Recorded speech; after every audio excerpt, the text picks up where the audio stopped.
confirmed number of cases of the coronavirus in Los Angeles County comes to 183,383. The confirmed number of deaths reaches 4,516. Here in Torrance, the total number of confirmed cases is 972, with total confirmed deaths remaining at 57. We anticipate the Torrance numbers to increase as the last 24-hour operating period is updated.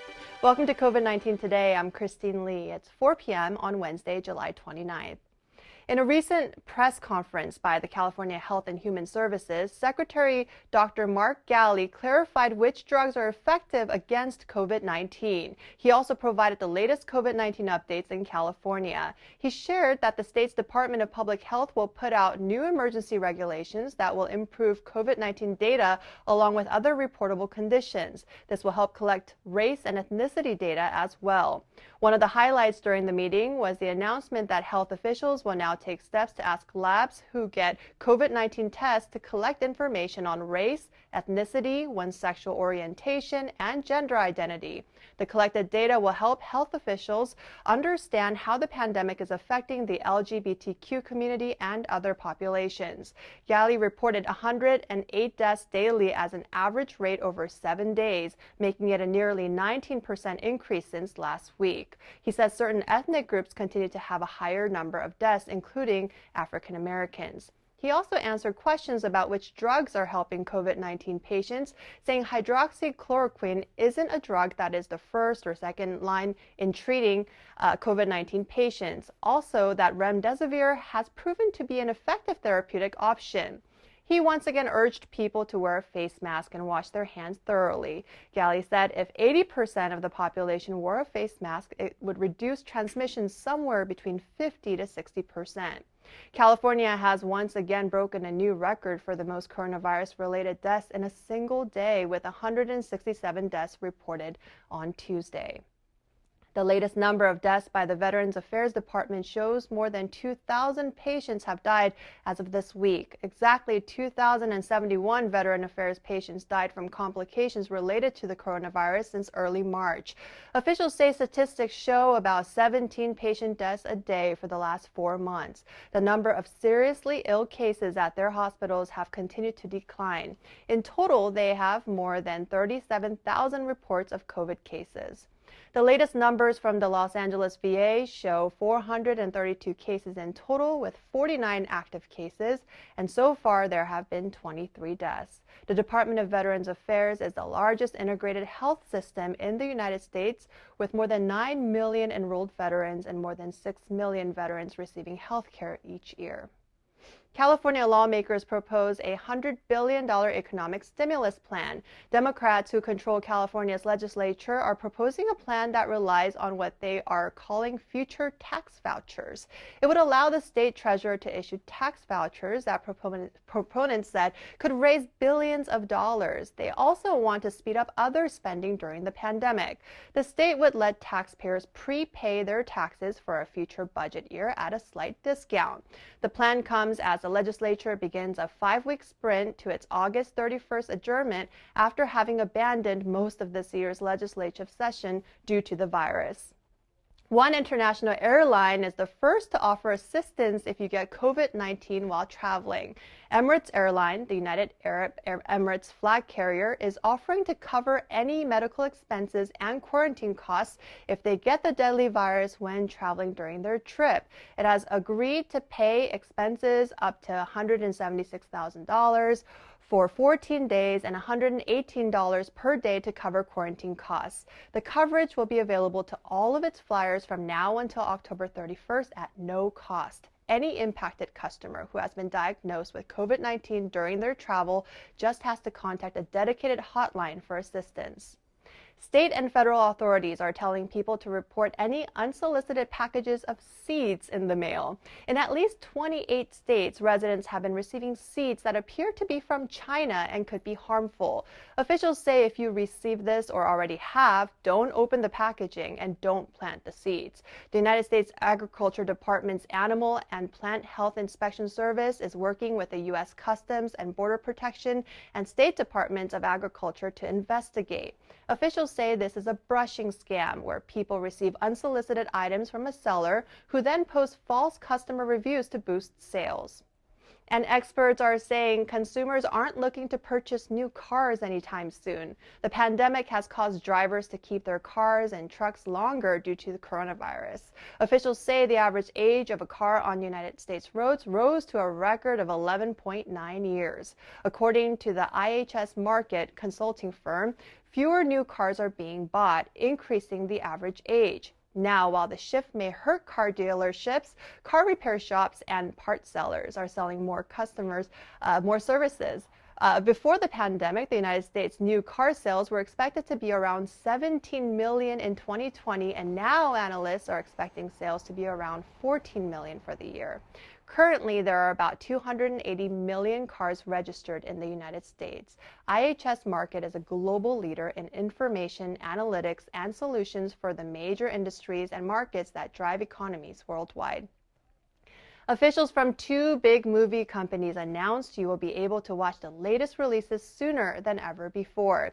AMC Theaters, along with Universal Pictures, will allow the studio's movies to be made available to U.S. audiences at home after just 3 weekends in cinemas. AMC will receive a portion of the revenue that Universal generates from premium video on-demand sales during the first week a film is offered to at-home viewers. Under the agreement, Universal holds the option to offer movies via AMC Theaters on demand and other online platforms. AMC Theaters plans to reopen its cinemas in August. A $5 million challenge is asking brilliant minds to come up with quick, high-quality testing for COVID-19.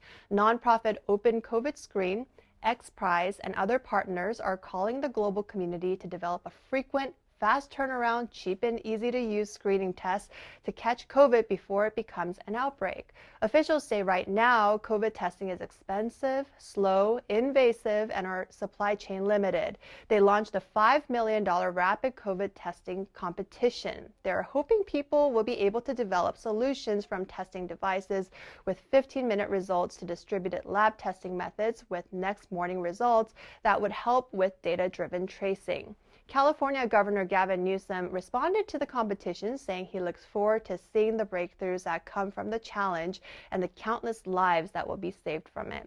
XPRIZE is the world's leader in designing and operating incentive competitions to solve humanity's grand challenges.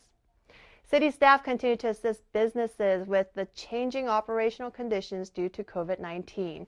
Economic Development Manager Fran Fulton says the city has spent $70,000 in COVID-19 business-related assistance. She provided an update on the city's outdoor dining alfresco pilot program.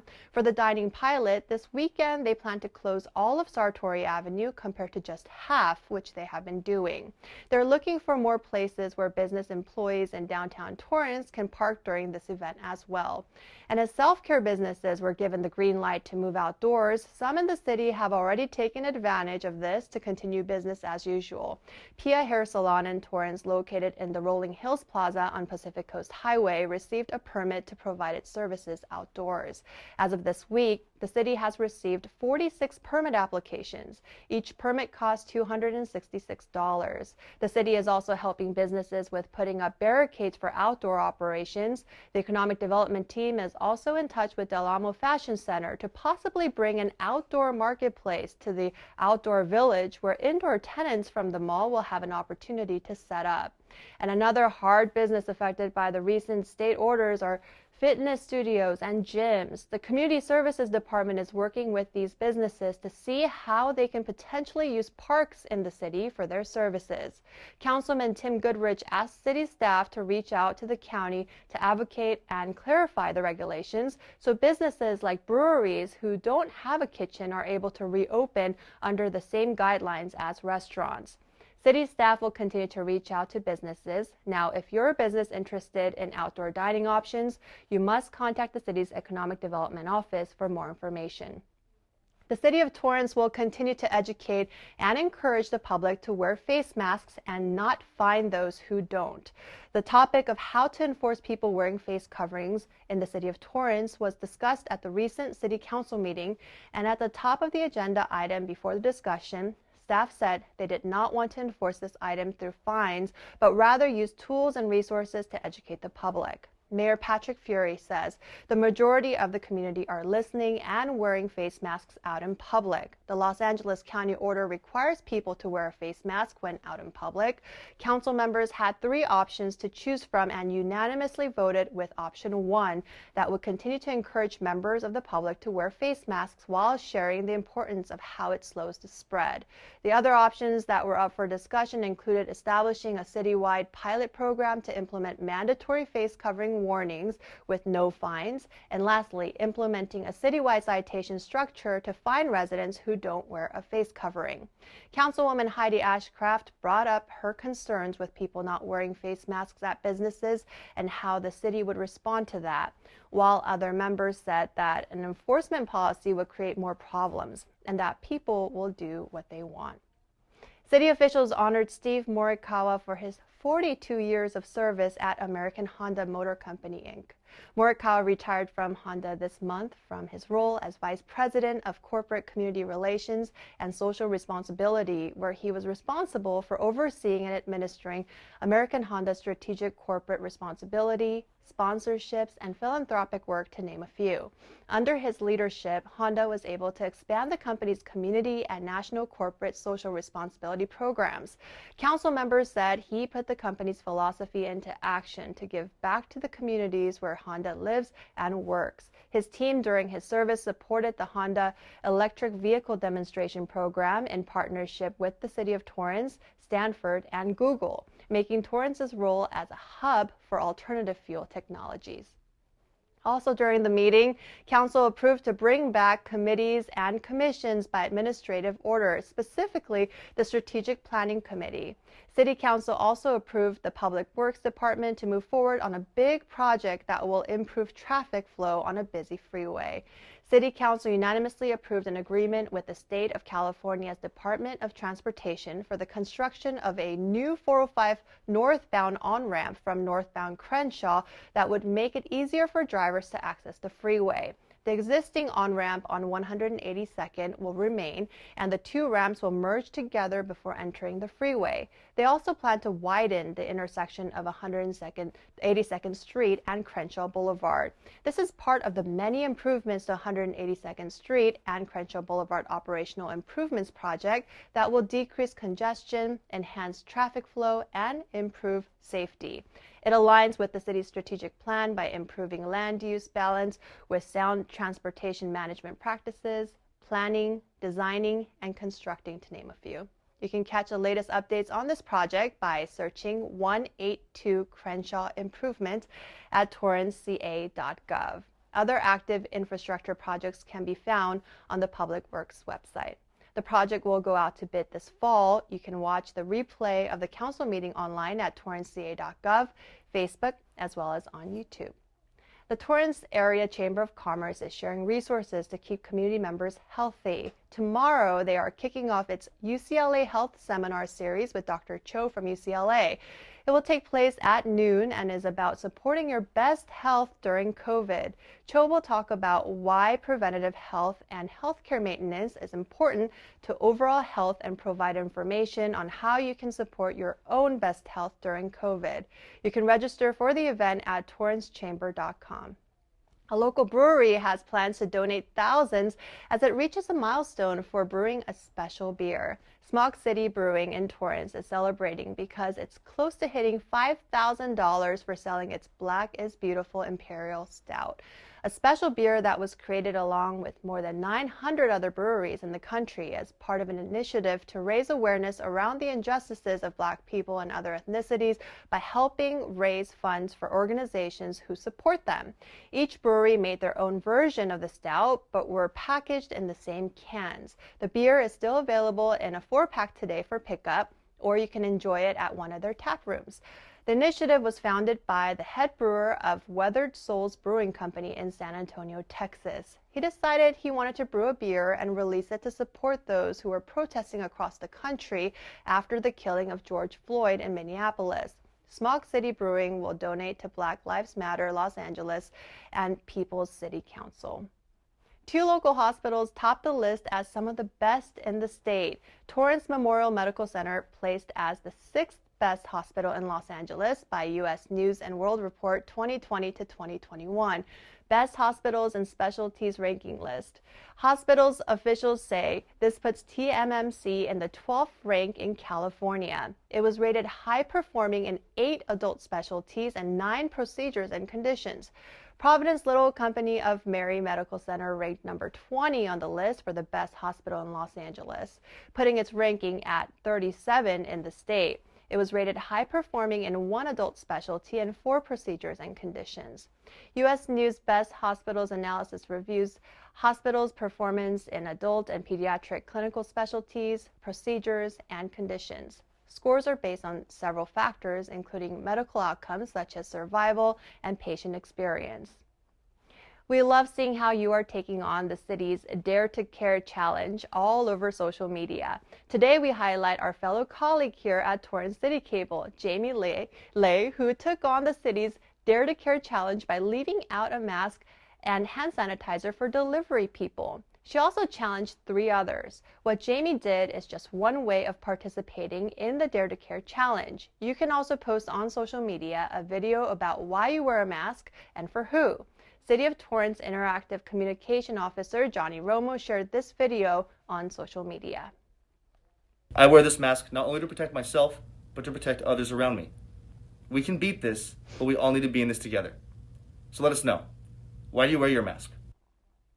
You can also share a photo of yourself doing a selfless act of kindness. Challenge 3 people online by tagging them in your post. Make sure to use hashtags TorranceCA, Torrance Cares, and Dare to Care, or even add the Dare to Care Facebook frame to your profile picture to show your support. You can learn more about the city's Dare to Care challenge at torranceca.gov.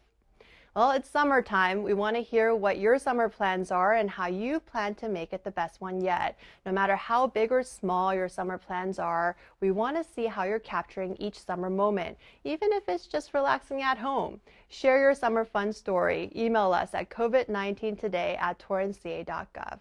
Well, before we go, at the end of each program, we like to share stories from our community, feel-good pictures, images, and videos that remind us of how resilient our community is and reflect how Torrance truly cares. The Old Torrance Neighborhood Association received a heartwarming thank you recently for their acts of kindness of giving back to those in need. They received thank you notes and pictures from the Pediatric Therapy Network families who received grocery donations from them. The Old Downtown Neighborhood Association continues to give back during this time. They work with nonprofit organizations like PTN.